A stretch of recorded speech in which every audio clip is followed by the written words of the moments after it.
আসসালামু আলাইকুম, নমস্কার। আমি হুমায়ুন কবির, বিধায়ক 69 ভরতপুর অ্যাসেম্বলি। আমি গত 1 তারিখে সন্ধ্যায় আমাদের তৃণমূলের কর্মী সভায় যে একটি বক্তব্য রেখেছিলাম, সেই বক্তব্যর সারবর্তা এটা যে আমাদের নির্বাচনী প্রচারে তৃণমূল কংগ্রেসের কর্মীদের সতেজ রাখা বা সঠিকভাবে নির্বাচনের কাজে যাতে তারা পার্টির প্রার্থীকে জেতাতে সক্রিয় ভূমিকা পালন করে এবং তাদের মনোবলকে চাঙ্গা রাখার জন্য। কারণ যে পরিপ্রেক্ষিতে আমি বিজেপিকে ভাগীরথী গঙ্গায় ফেলে দিতে পারি বলেছিলাম, ঠিক তার 18 ঘন্টা আগে 30শে এপ্রিল বেলা 1টার দিকে মাননীয় উত্তরপ্রদেশের মুখ্যমন্ত্রী যোগী আদিত্যনাথজি এখানে তার নির্বাচনী প্রচারে এসে যে ভাষায় এখানকার একটি সম্প্রদায়কে রাজ্য সরকারকে প্রশাসনিক নিষ্ক্রিয়তার অভিযোগ তোলে এবং বলে যে 17 এপ্রিল রামনবমীর মিছিলে আক্রান্ত হয়েছে, যেটা তিনি ভুলভাবে এখানকার মানুষকে আসামির কাঠগড়ায় দাঁড় করাতে চেয়েছে।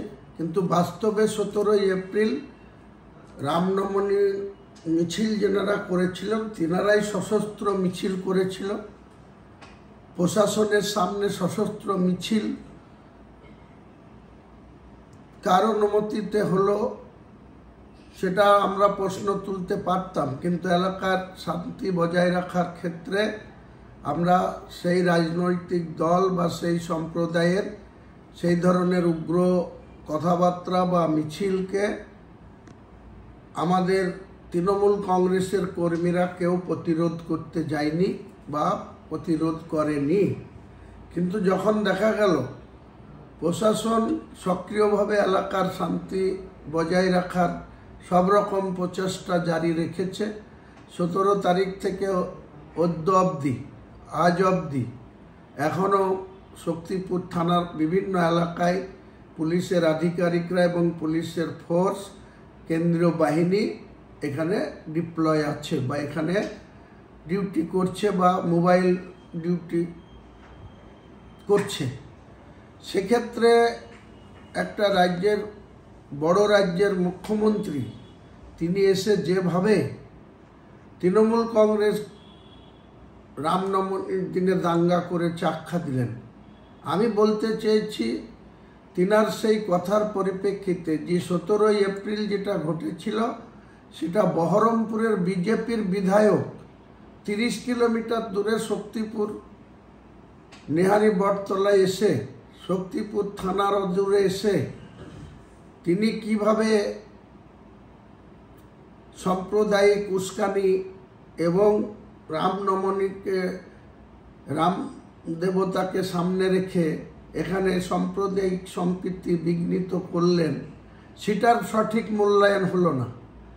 আবার সেই এলাকাতে পুলিশ যখন কঠোর হাতে এলাকার শান্তি শৃঙ্খলা বজায় রাখছে, কেন্দ্রীয় ফোর্স সেখানে মোবাইল গাড়িতে ডিউটি করছে, ঘুরে বেড়াচ্ছে, এলাকা পিসফুল আছে, শান্তিপূর্ণ আছে, সেখানে 30শে এপ্রিল মুখ্যমন্ত্রী যোগী আদিত্যনাথ এসে আবার তৃণমূলকে দাঙ্গা আখ্যায়িত করলেন বা দাঙ্গা লাগানোর দায় তৃণমূল কংগ্রেসের উপরে চাপালেন। রাজ্যের মুখ্যমন্ত্রী মমতা বন্দ্যোপাধ্যায় রাজ্যে আইন শৃঙ্খলা বলে কিছু নেই, এসব কথাবার্তা বলে তিনি এটা প্রমাণ করলেন যে তিনারা জাতপাতের রাজনীতিতে বিশ্বাসী, তিনারা সাম্প্রদায়িক সম্প্রীতি বিঘ্নিত করার জন্য ব্যস্ত। তৃণমূল কংগ্রেস এখানে সাম্প্রদায়িক সম্প্রীতি বজায় রেখে চলেছে, তার প্রশাসন নিরপেক্ষ দৃষ্টিভঙ্গি নিয়ে তৃণমূলের প্রশাসন এখানে কাজ করছে।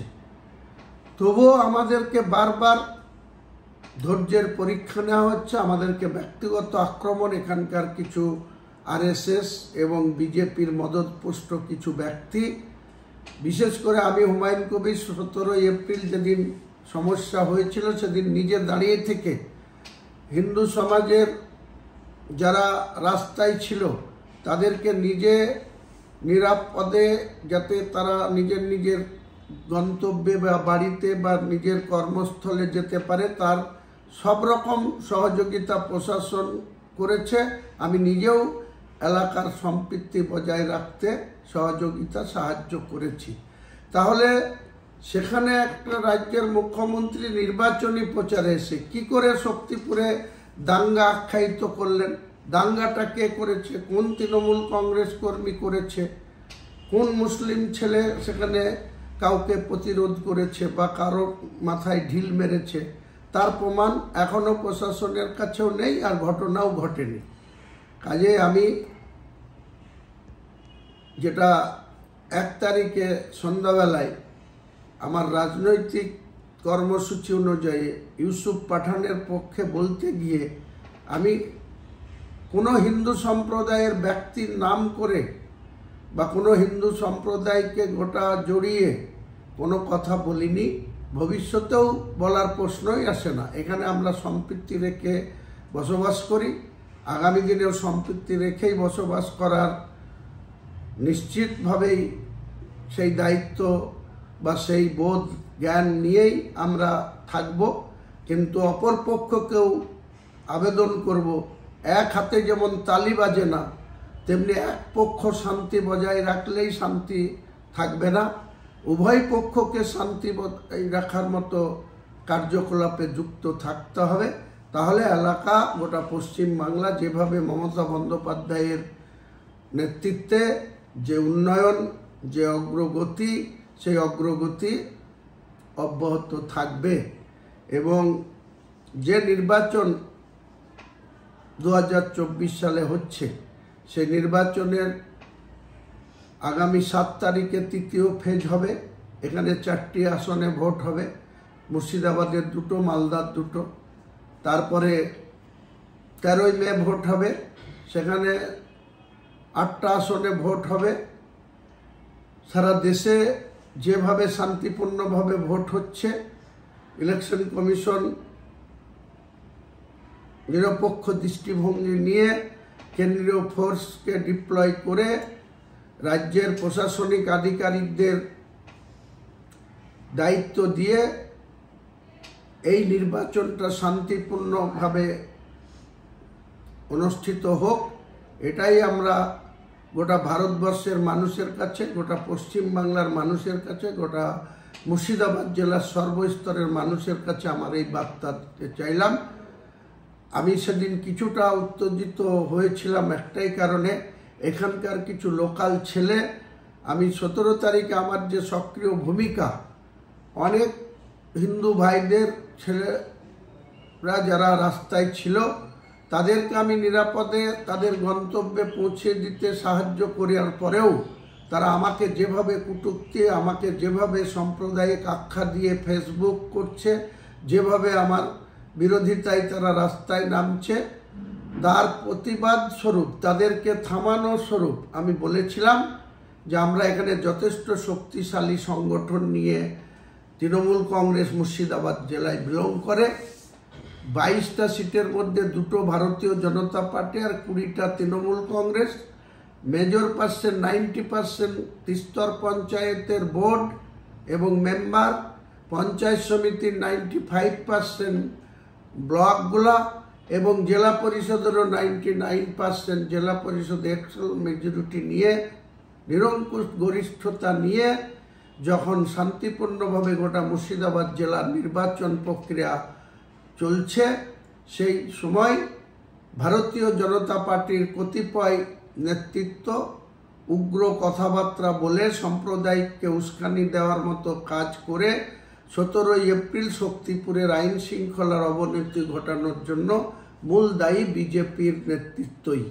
এখানকার বিজেপি নেতৃত্ব, তাদের উচিত রাজনৈতিক প্রচার, তাদের প্রার্থীর সপক্ষে প্রচার করার সম্পূর্ণ অধিকার তাদেরও আছে, তেমনি আমাদের তৃণমূল কংগ্রেসের কর্মীদের নিরাপত্তা বা তাদের অক্সিজেন যোগানো বা তাদের সাহস যোগানো বা তাদের মনোবলকে বৃদ্ধি করার অধিকার গণতান্ত্রিকভাবে আমারও রয়েছে।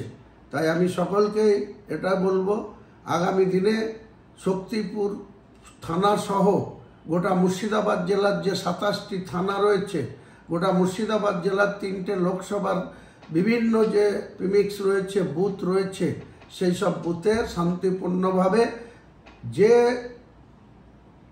গণতান্ত্রিক উপায়ে মানুষ ভোট দান করুক, তাদের পছন্দর প্রার্থীদের ভোট দিক। 4 জুন জনগণের রায় প্রতিফলিত হবে, জনগণ যাকে বেছে নেবে সেই জয়ের সার্টিফিকেট পাবে। আমরা তার জন্য সবসময় প্রস্তুত আছি। আমরা জিততেও জানি, আমরা হারটাকেও মেনে নিতে জানি। এটা আমাদের দীর্ঘ অভিজ্ঞতা থেকে, দীর্ঘ রাজনৈতিক কর্মী হিসাবে আমরা বারবার এটা প্রমাণ করেছি। আগামী দিনে এই মুর্শিদাবাদ সহ বহরমপুর সহ জঙ্গিপুর সহ যে 3টে লোকসভা নির্বাচন, সেই নির্বাচন শান্তিপূর্ণ হবে এবং তৃণমূলের পক্ষেই যাবে। তৃণমূল কংগ্রেসই এখানে কাজ করে, উন্নয়ন করে। মমতা বন্দ্যোপাধ্যায়ের বিভিন্ন রকম উন্নয়নের সবাই বেনিফিশিয়ারি আছে বা সবাই তারা সুবিধাভোগী আছে।